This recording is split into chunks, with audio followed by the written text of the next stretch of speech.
Okay, hello, you guys. Welcome back to the channel. Happy Self-Mastery Monday. Happy Monday. Happy start of the week for those who don't start the week on Sunday. Um, Welcome back to the channel. Thank you so much for tuning in into today's video. I wanted to talk to you guys about something that I think is beneficial, especially those who are going to be entering the job market or considering entering the job market. I'm going to give you my reasons as to why I think now or within the next few years is a good time to get in the market. What I'm going based off of, and just some personal experience of as to why I think you can't go wrong with investing into real estate overall, especially depending on your location.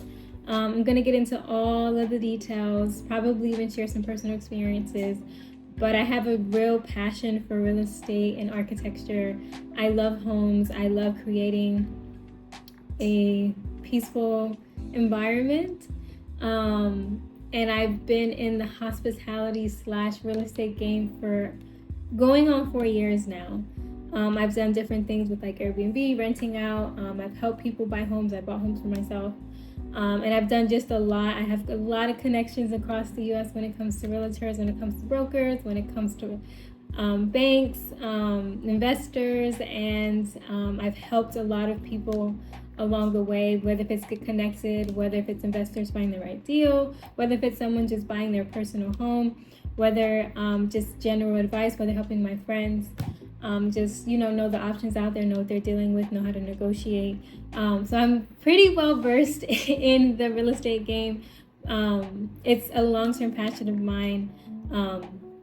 In general, maybe at the end of the video, I'll share basically some of my goals and the things that I'm working on now when it comes to real estate. But I wanted to take some time to talk to you guys about why I think it's important to invest in real estate, why I don't think that you should listen to outside noise when it comes to what you want to do with your money. But if you are interested in getting into the real estate game or just buying a home, I think it is important for you to talk to people who have already done it, have a passion for real estate, or basically just have some experience navigating the market. I'm going to get into why I think that we should be taking advantage of getting into the market, especially during this administration. I know it's going to be not the most favorable thing to hear, but hear me out. Watch the entire video. But before we get into today's video, do remember to subscribe to the channel, turn on your post notifications, do comment below. I know that last comment that I just said probably hit you guys the wrong way. I know some people are not really supportive of this administration and some people are for it, but regardless of where you stand politically, I want to go over the potential things that could be happening during this administration and the advantages that you guys should be looking out for. They're not guaranteed because, as you guys know, things happen in life, things happen in the market, and a lot of this stuff is dependent on what goes on in the world and so on and so forth. So, but I think that it's something to consider, and I'll get into it now. So let's get into today's video. Okay, so getting into today's video, let's start with the first thing. I know there's addressing like the insecurities and unsureties that people have when it comes to buying a home. And a lot of the things that I hear, and I'm not going to go from the investor's perspective, I'm coming from just a regular person. Like I remember when I first was starting out and I bought my first home, or even like me talking to my friends or people that are interested in owning a primary or secondary or vacation home, I think the biggest fears that they have is the fact that you have to come out of pocket with what we would say a lump sum of money. And I understand that. I understand maybe filing, like coming out 3%. Some people have to come out 13%, 15%, 20, even 20%, because they may not be buying their primary because of different factors, whatever the case may be. But I understand the hesitancy to just take, let's just say $15,000 to $200,000 in cash and just put it as a down payment towards a home. I understand that. But I want to address that fear because the same exact way how we may not... Hey, cutie. Oh, you took off your bandage. Put this back. Yes, I'm sorry. Sorry, Saffron went to the doctor. He has a little bandage on his head. He got upset with me. But getting back to the video. Sorry, guys. But yeah, I want you guys to think about things in a more long-term perspective, especially depending on your income. If you're someone who makes 50,000 or less, I understand how $15,000, 50,000. If you're someone who makes 50, let's even say 70,000 or less, I understand how $15,000 could seem like a lot. And just because people have money, don't think that they don't think that $15,000 is a lot. I've worked with a lot of investors, and believe me, $5 could be a lot to them. So I just want to put that notion out there. But I understand that, $15,000, especially up front, can be like a lot. And if you're on the higher end, maybe $200,000, $500,000 as a down payment could even sound even more. And it sounds scary, especially like if you're not into real estate. You hear that people say real estate is a secure game. It's not secure, but it's more of a predictable investment, and it's more of a safer investment. And I do agree with that. I think a lot of people can get caught up into three things. One, the down payment itself. I think that's like the number one thing that people are afraid of. Number two, when it comes to associating with banks, because of terms, not really understanding what they mean, being scared if, certain things happen, like if they lost their job and they're no longer able to afford this, or so on and so forth. And number three, what's actually on the market, versus what they can actually afford. And that goes in all brackets of people, whether you make less than $100,000, whether you make more than $100,000, your interests and your likes are going to change surprisingly based off how much you can make. But also, it's going to, let me re-say that. Your ability, what you can afford may not always align with what you want. And I know that is like annoying, and I know it's a hassle. So I want to address those three things first. Number one, when it comes to your down payment, overall, a house is an investment. And especially like if you're a person who is establishing a family, or you want to build a family and you want to get into the right school system, you want to be in the right location, you want enough space for your family, you want enough comfort. I do think that investing in a home is one of the best things that you can do, because obviously you want to create that environment and the foundation for your children, with your husband, with your wife, whatever the case may be. And I understand how spending $15,000 up front, or $20,000, even $25,000, depending on the amount of money that you're pre-approved for or willing to spend on a house, can be very overwhelming emotionally. But I want to remind you guys that, one, if you are, obviously you're not homeless, right? I'm assuming you're not homeless. And if you're homeless, we gotta catch up on a few things before we get to the step.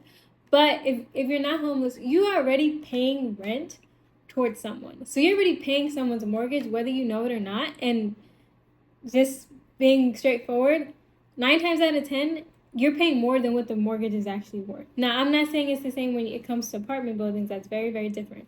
But if you're living in a single family to a let's just say a 4-unit, and you are, let's just say, you're paying rent, most likely they're overcharging you for, like, their mortgage is probably like 60 to 80% of what your rent is, and then the rest are taken home. And if they have multiple units, then they're doing that to pretty much everyone, especially if like all the units have the same thing, whether it's 1 bedroom, 2 bedroom, 3 bedroom, so on and so forth. And if they don't have the same thing, then you can automatically imagine that they're charging based off of that bracket. But either way, what I want to emphasize to you guys is that you want to put your investment and your money into the right, investment. And having a home, you can't go wrong, especially depending on location.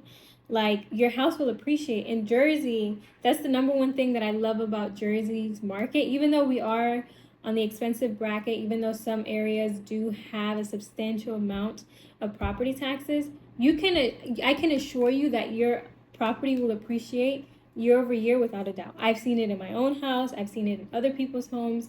I've seen it with people that I've helped, basically give my opinion or advisory on their portfolio. So you see it. Definitely. As soon as you buy the house, honestly, like a month later, you see that you have equity in it already. And it's super crazy. And I could do a different video on the different locations that I think are good in the United States to buy a house, and what would give, and what states have the most consistent trends of having equity year over year. But that's not what the point of this video. The point of this video, what I'm trying to get at is, you'd be surprised how much you like take $15,000 and you just put it out the window. And I think that sometimes, especially if you're in the position where you are paying rent, you're already kind of like paying someone else's mortgage. So why not do that for yourself and give you the space and the satisfaction that you want? Moving on to number 2. Some people, they get over that hurdle. And maybe this video would encourage you to get over that hurdle, to put your money in the right places and to just make a short-term sacrifice, because long-term is going to yield great benefit. Let's say you're on the second part, where it's just like, well, I have the money, I've saved the money, but I'm kind of overwhelmed by this whole entire process when it comes to securing a mortgage, whether if it's FHA, whether if it's conventional, whether if it's, bank statements. There's so many different type of mortgages out there. There's so many different type of programs out there. I don't know what the right one is for me, let alone, I don't even know what these banks are asking of me. And some of this stuff sounds very like so much legal terms and, financial terms that I don't really understand. And I would say I can't cover everything right into the video, but I would encourage you to speak to someone who's bought a home before, or even reach out to me. I can advise you on how to go about things. I think I'll create a link for you guys if you guys are really interested in getting some advice before jumping into making a major investment. I am a real estate professional and finance professional, so I can definitely walk you guys through things. But for the sake of this video, it's good to talk to someone about your worries. So whether if it's your realtor themselves, and I understand some people be like, well, they're just trying to get money off of me. Like my realtor, my broker, the bank, they're just trying to get money off of me. And though that is true, I'm not going to sit there and sugarcoat it. They're not going to especially your realtor, if you have a good realtor, they want you as a reoccurring customer. Whether you're going to buy this house one time and sell it later, or you have the potential of buying multiple houses, they still want you to give you a great experience, especially realtors that love their job and are passionate about their job and put their clients first. And I think it's important for you to shop around for realtors, shop around with banks, the same exact way how you do it with anything else. Maybe you like this skirt, maybe you like, this blouse, but there's other places that offer that same blouse, or maybe that offer different material, or so on and so forth. The same way how you don't shop at just one store to get clothes or to get food, shop around. Talk to different people. See if you're talking to different realtors and they're telling you the same thing, or they're telling you different things, or maybe two of them told you one thing and another one told you anything. Like, if you really pay attention and listen to what people are saying, you can know when you're being finessed. But I understand that some people, they may not just have the experience. They may take in too much information, or maybe too trusting, and think that someone has their best interests at heart. So it's important that you do talk to someone who's not associated with the deal, or that can guide you throughout the deal because they went through the experience. So whether if it's someone like me that has the experience and obviously won't make any money off your deal, but can advise you, that's one way to go. Or if you want to talk to your friends, talk to your family that have bought homes, and talk to them about the good experiences, things that they didn't understand, things that you have questions on, and one thing to look out for. That's another way if you don't want to spend the money on an advisor. But definitely take the time. You are making an investment. But it's right, even though you're making the right investment and a more secure investment, it's important to know what you're getting yourself into. And for me personally, I think having a mortgage, even though it comes with a little bit more responsibility, not as much as you think, with maintaining a home, it is overall more beneficial and it is rewarding. Now, going into the last thing about, okay, I got the pre-approval, I work with the bank, or maybe I feel secure about the bank and I have the down payment, but now I'm in a market where they don't have what I want, or I want all these things, but my budget doesn't support what I want. And I think that one before you decide to get a pre-approval, I think that you should take a look at what's out there. That's first and foremost. Because whether if there's a scarcity on the market of amount of homes that's available or not, I think you should look into, okay, where do I want to live? Where do I want to raise my kids? Or if you're single, what is my like next few years? What do I want it to look like? Right? I think those are things that you should sit down with yourself and think about. And then from there, think about the amount of bedrooms that you want. Think about the square footage that you want. Think about, you know, the school district that you want to be in. Think about the tax amount if you have to drive to work. Think about those things. And then once you think about those things, then make a list on what are your top 3 non-negotiables. Your list might be 10 different things, but rank them each from most important, meaning non-negotiable, all the way down to negotiable. And I would say even do top 5 and top 5 non-negotiable, top 5 things that you're flexible in. Based off what you're flexible in, I would not even include it into your search, because it's going to, the more that you filter into, whether if it's Redfin, whether if it's Zillow, and I'm not sponsored by any of them, but whether if it's those kind of websites, the less options you're going to see. So do your best to just limit your search to what your actual non-negotiables are, and look into locations that you would actually be willing to live in. So what do I mean? Let's just say you're in, you're in, I think this applies to wherever you are, but let's just say your top non-negotiables are, hey, I need low taxes, and I need a good school district, and I need this amount of square footage. If those are your 3 non-negotiables, I'd say 1, look at locations that strictly align with the school district that you would want to live in. Number 2, look into,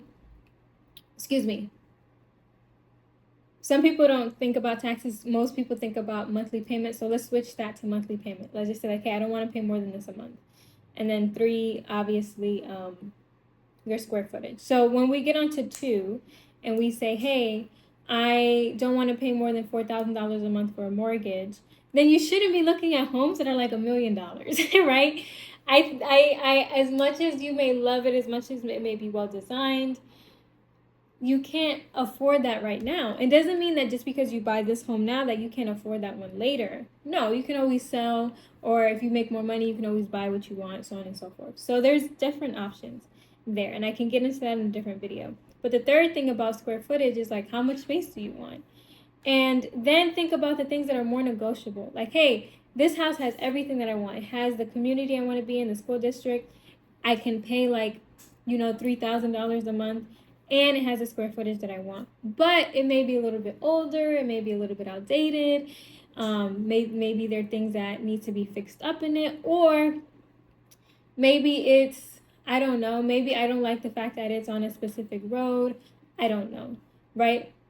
If those are not your non-negotiables, just consider going into the market. And this is where your negotiation tactics come in. And this is why it's kind of important to have that advisor that's not benefiting from the deal.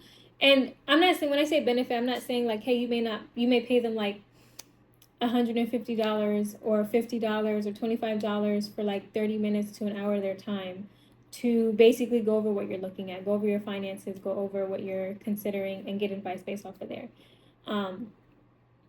Or maybe, you have someone who can just help you because, they've known you, they have a personal relationship with you, they can sit down with you for 30 minutes to an hour and advise you based off what they think, and not charge you at all. If you have that blessing, awesome. But before you make any kind of investment, I think it is good to speak with someone who's went through the process. And understand that just because you can't get everything you want, doesn't mean over time it can't develop into what you want. So if you are buying an older home and maybe it needs a couple of renovations, and negotiate that. Negotiate the things that need to be fixed. Maybe they're willing to do it. Maybe they're not willing to do it, but they're willing to come down on the price.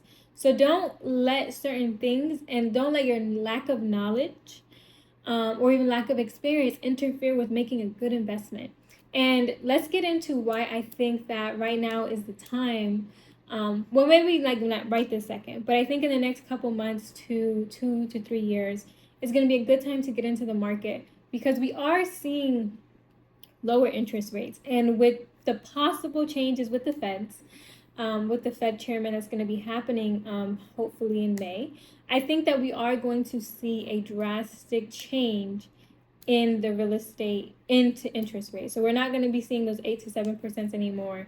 I think we'll probably be at like 5 to 6% by the end of the year, and hopefully migrating next year into even a lower rate. And the reason why I have faith in this is because of the administration that we have in office. I think it's no question that Trump, it was a real estate mogul before, and I know people are going to have different opinions on like if he was successful or not. Bottom line, to have a $1 billion portfolio, it's not easy work at all, and obviously that shows a passion for real estate. And he has pushed Jerome Powell, which is the current chairman, to cut and lower the interest rates. And I think with this new person coming in, Mr. Walsh coming in, possibly, that can honestly push Trump's desire to cut the rates down in a more faster way. I know Mr. Walsh is more like, hey, I think a short-term cut would be good. That's why I want you guys to be on the lookout. That's why I'm trying to make this video, because if that does happen, be prepared for it. Have your money saved. Have your money into the right places. Don't touch certain things. Look into the market. Look into the things that are optional. Look into the things that maybe potentially you would be willing to get into, even if they've been on the market for a while, even if they're brand new on the market, whatever the case may be. Be on the lookout for these changes, because back in his first term is when I was able to really go in on real estate. I mean, I secured a 2.75% on my home, and that's unheard of nowadays. So imagine, and he had the same kind of push and drive on the interest rates back then. So I'm not saying that we're going to see another 2 to 3% interest rate, but even if we get to 5%, even if by some miracle we even get as low as to 4%, I don't want you guys to miss out on that opportunity just because your mind is on every other place rather than your long-term investments. And I think real estate is the way to go. I think real estate is always a secure investment, especially depending on your location. I think that if you're anywhere around the Eastern Seaboard, if you're down in Florida, down in Texas, I think that definitely is a time, especially like if you're in an area that has experiencing a lot of growth. Take advantage of what's going on right now. And even if you're scared, like, hey, I don't know if this is ever going to get lower than 5% or lower than 6%, don't be afraid to go in, because the worst thing that you could do is always refinance later on in a year or two, or when the actual rate cuts happen. And if they did happen and you still didn't buy, get on the market. Don't wait for me. Don't wait for your neighbor. Don't wait for someone to come and hold your hand and pull you. No, be attentive to the market. Save your money. Do the right things, and make sure that you're talking to someone that actually knows what they're talking about and has your best interests at heart. And I promise you guys, I will probably make another video on this, getting into real estate, understanding basically the weeds, whether if it's with banking, whether if it's how to save your money, whether if it's what to look for on the market, whether if it's the locations that I think that you guys should look into. And moving forward, I'll attach a link so you guys can contact me directly if you guys have any questions on real estate. But that's all I have for today. I hope you guys found this video as a blessing to you. I probably left you guys with more questions than anything, but don't worry, I will be back with more real estate videos. But I wanted to have this self-mastery topic be about investing in yourself and investing in the right things, and why I think that real estate is for you. But that's all I have for today. So I'll see you guys in my next video. Do remember that we drop content every Sunday, Monday, Wednesday, and Friday. So I'll see you guys in my next video. So bye.